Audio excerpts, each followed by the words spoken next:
सूने पड़े रहे उत्तराखंड के कई बूथ, वोट डालने ही नहीं पहुंचे एक भी ग्रामीण। बीते दिन यानी 19 अप्रैल को उत्तराखंड में लोकसभा की 5 सीटों पर वोटिंग हुई, लेकिन कई जगहों पर लोगों की नाराजगी की वजह से एक भी वोट नहीं पड़े।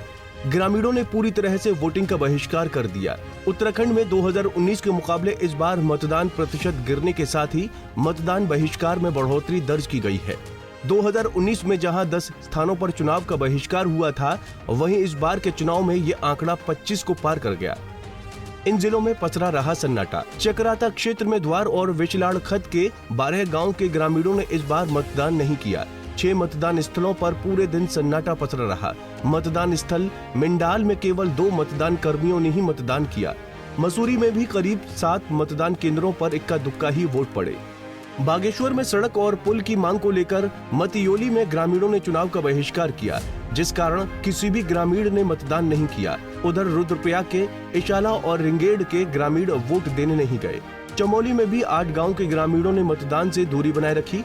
निजमुला घाटी के ईरानी गांव में मात्र 1 ग्रामीण का वोट पड़ा।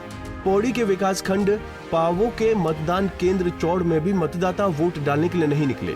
काफी मान मनोबल के बावजूद सिर्फ 13 ग्रामीणों ने ही मतदान किया, जिसमें 2 मत कर्मचारी शामिल थे।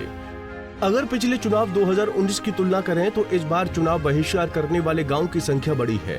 2019 के चुनाव में 10 जगहों पर चुनाव का बहिष्कार हुआ था, वहीं इस बार के चुनाव में ये आंकड़ा 25 को पार कर गया, जो इस बात का संकेत है कि मूलभूत सुविधाओं से आज भी पहाड़ी जिलों के लोग जूझ रहे हैं।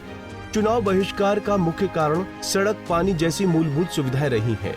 ये पहाड़ वासियों का दुर्भाग्य ही है कि उत्तराखंड बनने के बाद भी पहाड़ी लोग आज भी सड़क, पानी, शिक्षा और स्वास्थ्य जैसी मूलभूत सुविधाओं से जूझ रहे हैं।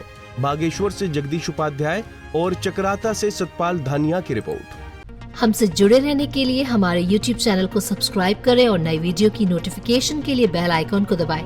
अगर आप ये वीडियो Facebook पर देख रहे हैं तो लाइक जरूर करें और ज्यादा से ज्यादा शेयर करें। धन्यवाद।